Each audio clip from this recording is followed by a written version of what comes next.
DOS Family. S'il vous plaît, likez la vidéo. Quand vous likez une vidéo sur YouTube, YouTube répertorie la vidéo et la propose à d'autres utilisateurs. Du coup, mes vidéos sont propulsées dans les suggestions et recommandations par YouTube. Donc s'il vous plaît, likez mes vidéos, commentez-les. Surtout likez, j'insiste et je persiste. Likez même avant de regarder. Ça ne vous coûte absolument rien de liker. C'est aussi ça le soutien. Merci, et je vous aime. Communiqué de presse même est étonné.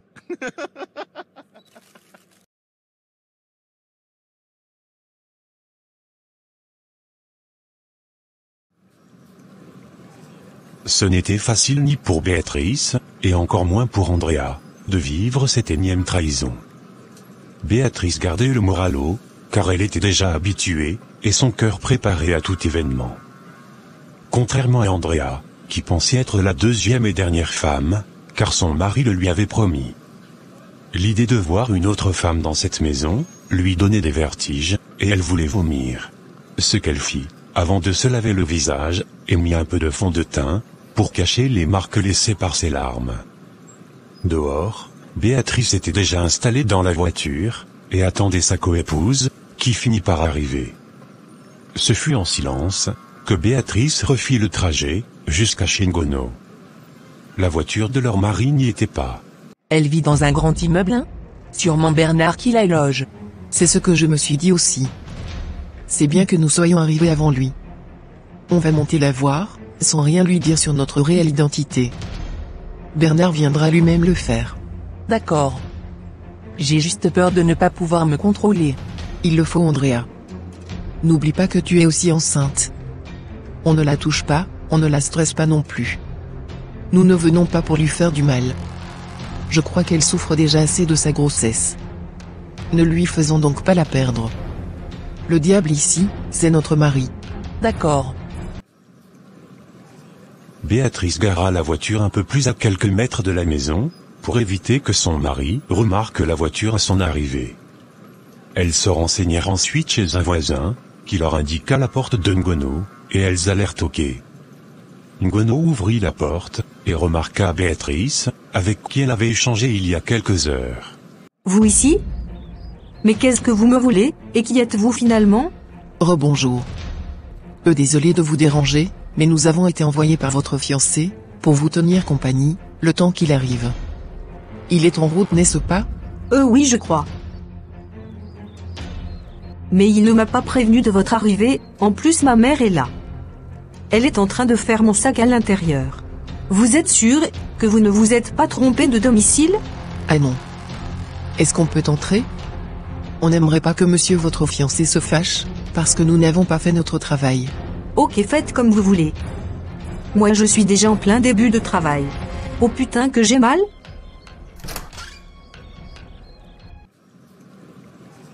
Béatrice et Andrea entrèrent ainsi. Une fois à l'intérieur, elles balayèrent du regard la pièce. C'était un beau studio bien aménagé. Ngono allait de plus en plus mal. Elle criait de temps en temps, et en même temps, elle ne comprenait pas pourquoi Bernard lui avait envoyé ces femmes, qui la regardaient avec mépris. Mais vous avez dit que vous êtes venu pour m'aider, non? Mais vous ne faites rien là. Pourtant les contractions s'accentuent. Respirez profondément. Vous pouvez faire aussi des 100 pas.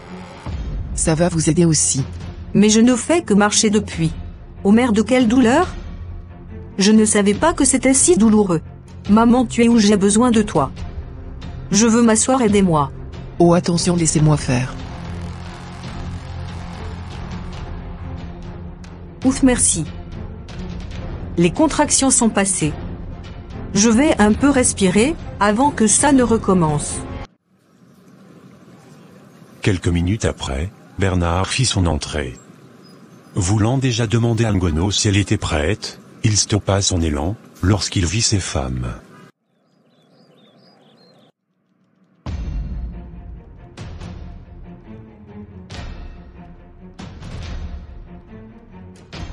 Ah chérie, tu es là. J'ai reçu ces dames, qui m'ont dit avoir été envoyées par toi. Bonsoir monsieur Takam. Bernard n'arrivait pas à sortir un seul mot. Il remuait les lèvres, mais n'arrivait pas à articuler. Il était resté debout, comme un piquet, les mains moites, et la sueur qui commençait à dégouliner de son front. Andrea, qui était restée silencieuse depuis son arrivée, avança vers lui avec un élan de colère, et lui donna une gifle.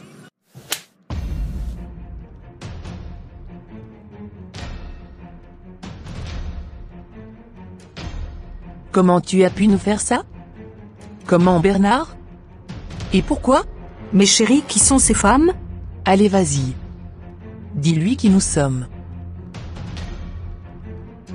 Ce sont mes femmes. Quoi? Tes femmes? Oh non, mais comment, je n'y ai pas pensé? Merde. En même temps, je m'en fous. Je dois aller à l'hôpital, car il faut que j'accouche. Tu viendras résoudre tes problèmes plus tard. Désolé mes coépouses, mais je dois y aller. Ne nous appelle pas tes coépouses, parce que tu ne le seras jamais. Je te souhaite de bien accoucher. Prends tout le temps que tu voudras avec notre cher mari. Et lorsqu'il va rentrer à la maison, il trouvera ses valises à la véranda. Béatrice, allons-nous-en. Oui, allons-y. Chérie, Ne m'appelle pas. Et n'essaie même pas de me toucher. Si cette fille accouche aujourd'hui, ça veut tout simplement dire qu'avant de nous marier, elle était déjà enceinte. Bernard, tu m'as regardé droit dans les yeux, pour me promettre que j'étais la dernière. Être polygame ne te donne pas tous les droits, monsieur. Allons, Béa. Nous n'avons plus rien à faire ici.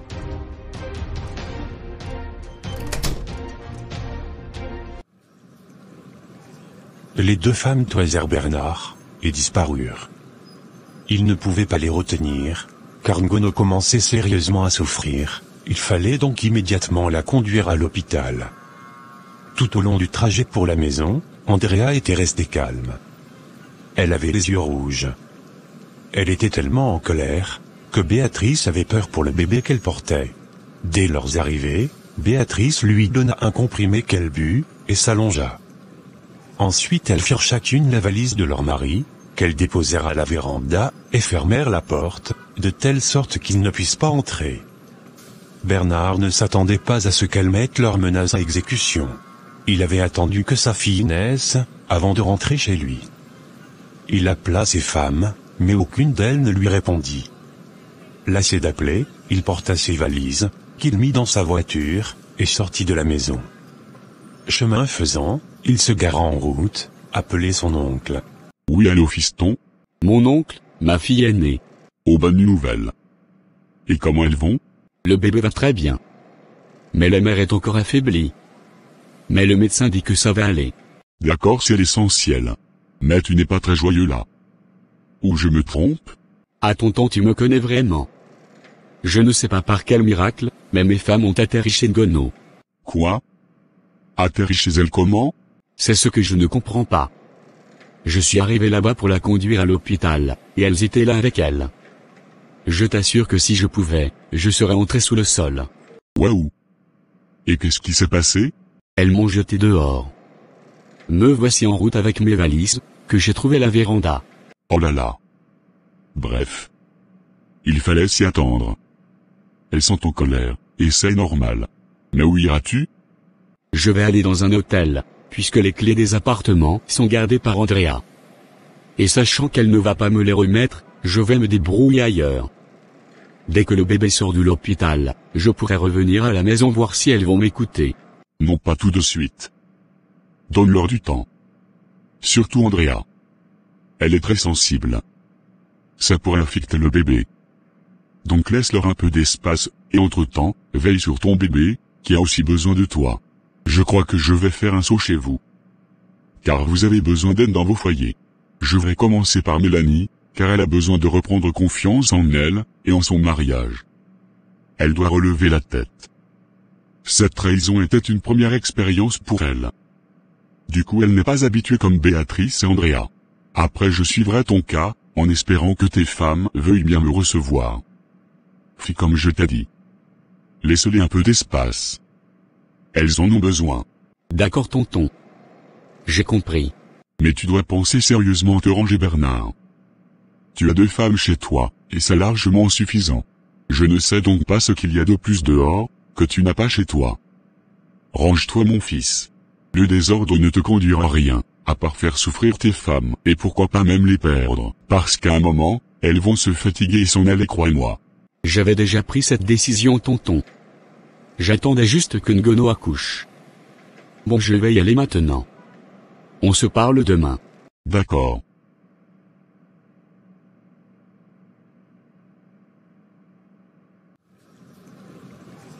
Depuis la découverte de la liaison de Bernard, c'était la tristesse chez ces femmes, qui passaient des jours difficiles, et des nuits sans sommeil.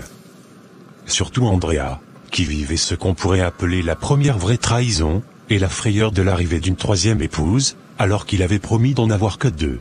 Elle pouvait à présent comprendre ce que Béatrice avait ressenti, lorsqu'elle avait appris son existence et son mariage subite, car Bernard ne lui avait vraiment pas laissé du temps, pour se faire à cette idée. Le fait qu'Ngono accouche en 7 ans, était la preuve qu'elle était déjà enceinte, lorsqu'elle se mariait avec Bernard. Ce qui voudrait donc dire, qu'ils étaient en couple depuis longtemps. Une grosse trahison, qu'elle n'arrivait pas à digérer. Ce midi, elle se rendit chez sa mère, pour discuter avec son frère, afin qu'il lui fasse un peu rire, tellement elle voulait penser à autre chose. Et si on sortait? J'ai remarqué une nouvelle boîte bien chic, lors de mes patrouilles. Oui, pourquoi pas? Ça nous ferait du bien. Béatrice va adorer.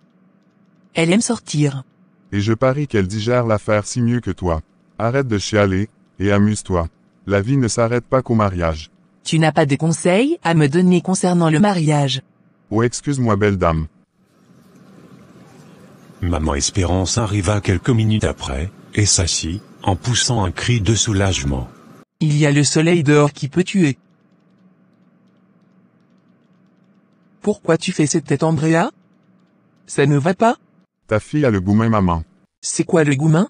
Bernard a fait un enfant avec une autre. Sûrement la troisième femme, et elle l'a découvert il y a quelques jours. Oh, et ça t'étonne? Un homme polygame est un bordel notoire. Il va vous aligner les femmes et enfants, tu verras. Il m'avait promis de ne pas en prendre une troisième. Et cette fille, il la connaît depuis. Si c'est maintenant qu'elle accouche, ça veut dire qu'elle était déjà enceinte, lorsqu'on s'est mariés. Qu'est-ce que tu crois? De la même façon que tu es rentré au pouvoir, c'est comme ça qu'une autre va entrer.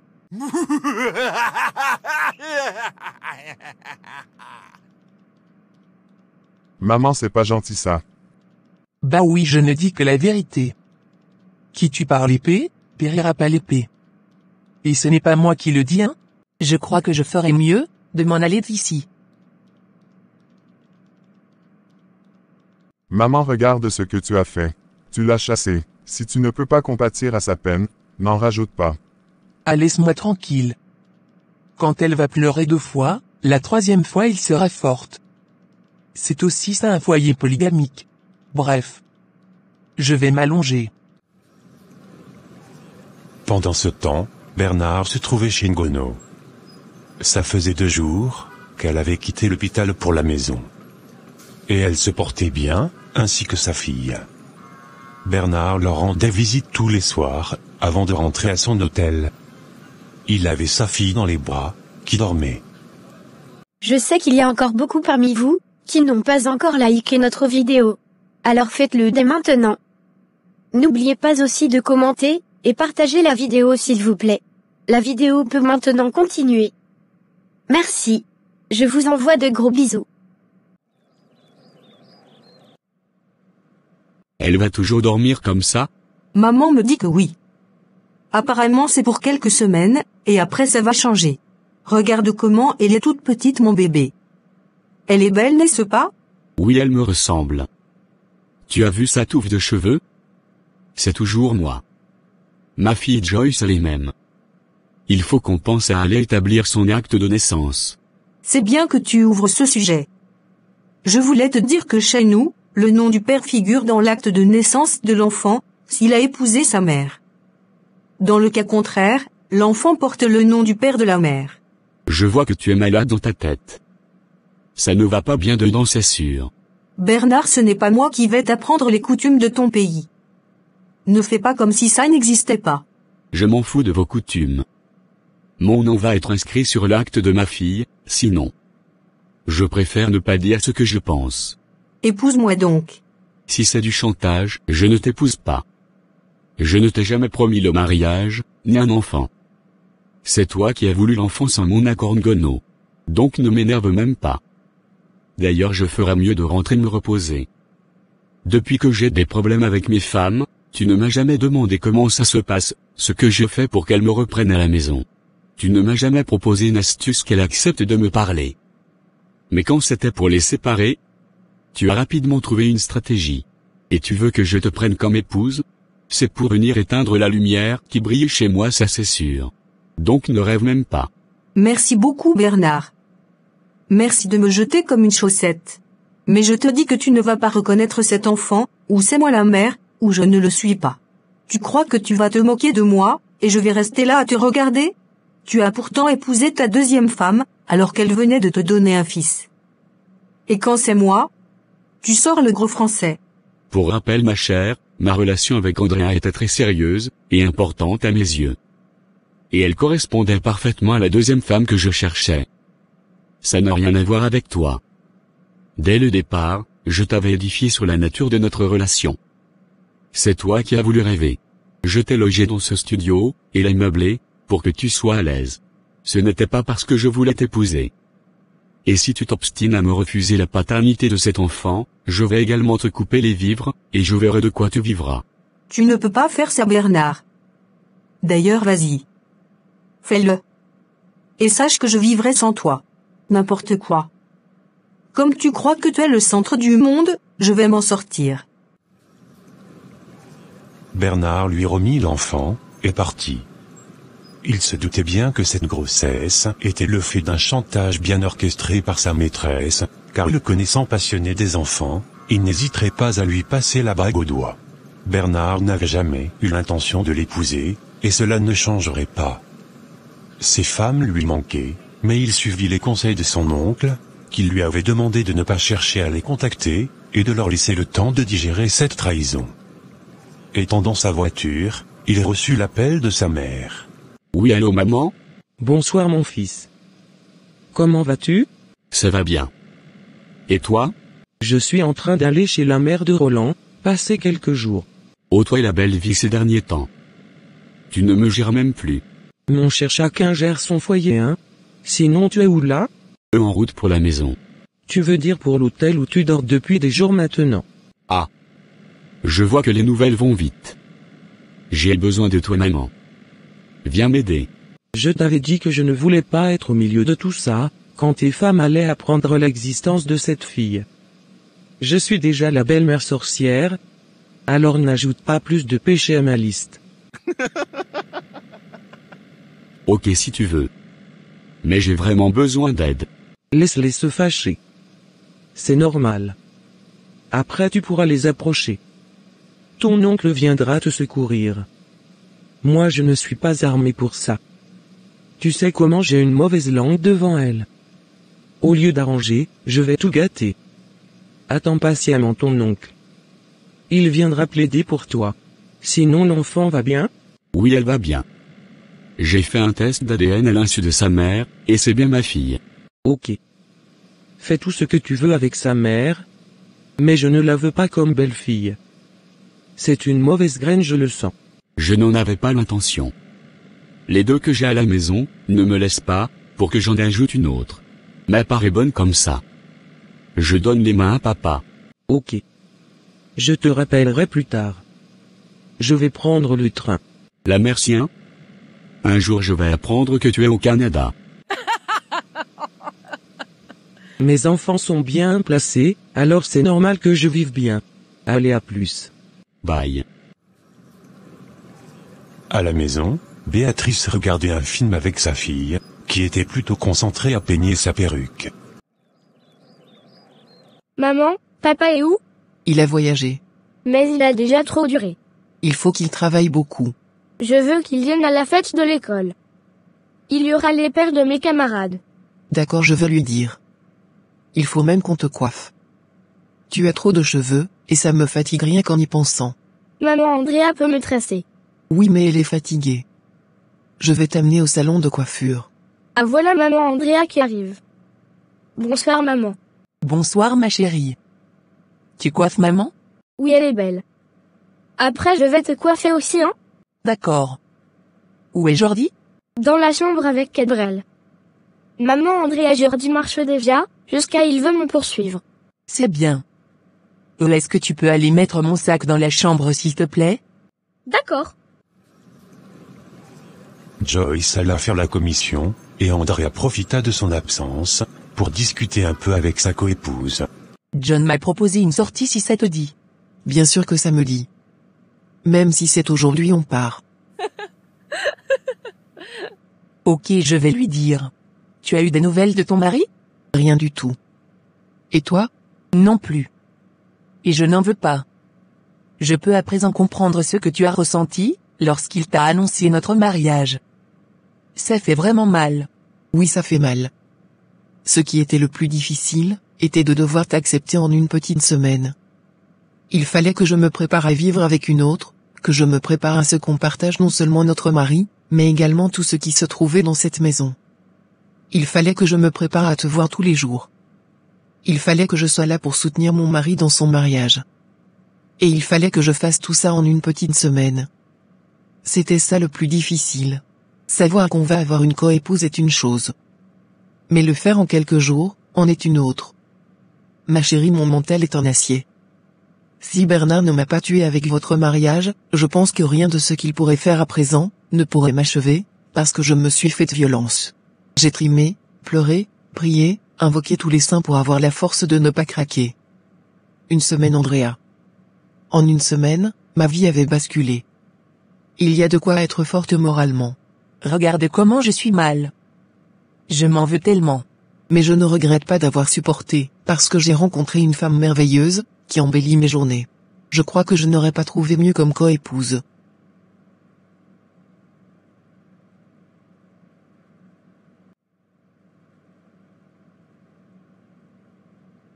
Tu es la meilleure. Toi aussi tu es formidable. Écoute, cesse de te lamenter. Je suis sûr à 90% que Bernard ne peut pas épouser cette fille. Elle ne correspond pas normalement à la catégorie de femme qu'il peut mettre chez lui.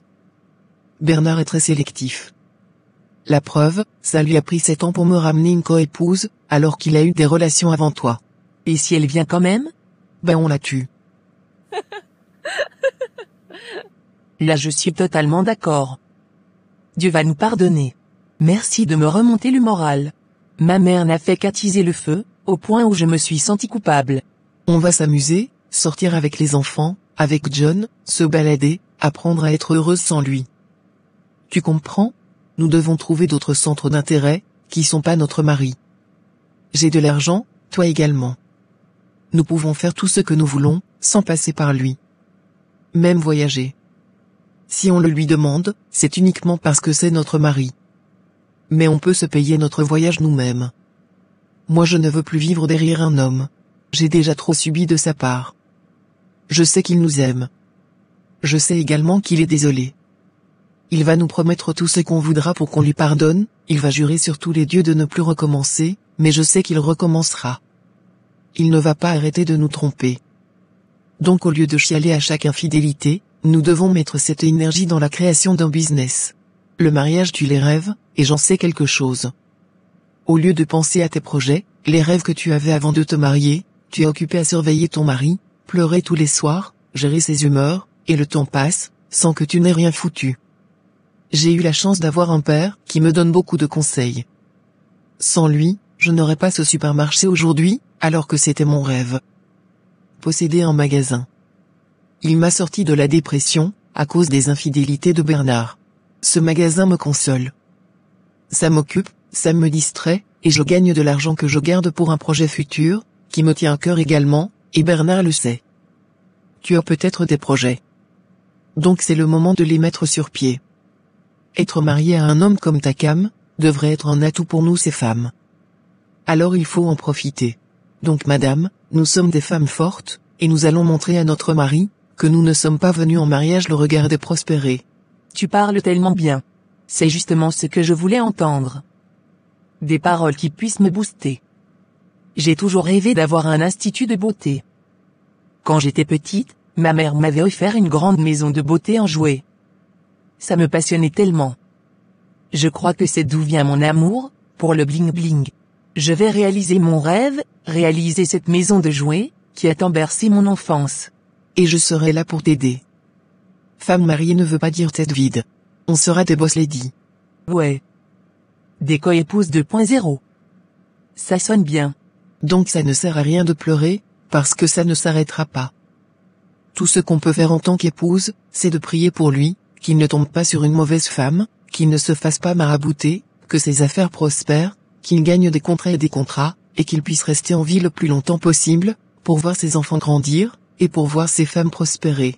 Quand on va parler des femmes Takam, ça ne sera pas pour dire qu'elles sont des femmes au foyer, qu'elles pleurent tous les soirs, qu'elles sont malheureuses, qu'elles vivent dans un foyer polygamique compliqué, non. Mais ça sera pour parler de nos exploits, nos réalisations, et notre impact dans la société. J'ai de grands rêves, Andrea. Un jour je t'en parlerai, c'est promis. Et j'espère les réaliser avec toi. Ah merci ma chérie. Que Dieu bénisse ta sagesse, et m'en donne également un peu. Qu'il nous conduit vers l'accomplissement de nos projets. Et même si nous détestons notre mari, qu'il le bénisse quand même. C'est le père de nos enfants, et c'est un bon père. Je sèche mes larmes dès à présent, et je pense à moi. Si tu me vois encore pleurer, botte-moi les fesses. Ça serait avec plaisir. Merci vraiment. Je suis sûr que le projet que tu as, est grand comme ton cœur. Et je serai ravie de t'accompagner dans ce projet. T'inquiète pas. On attendra parler des épouses Takam. Ce n'est qu'une question de temps. En attendant, allons faire un peu de shopping. Je t'invite. Yes.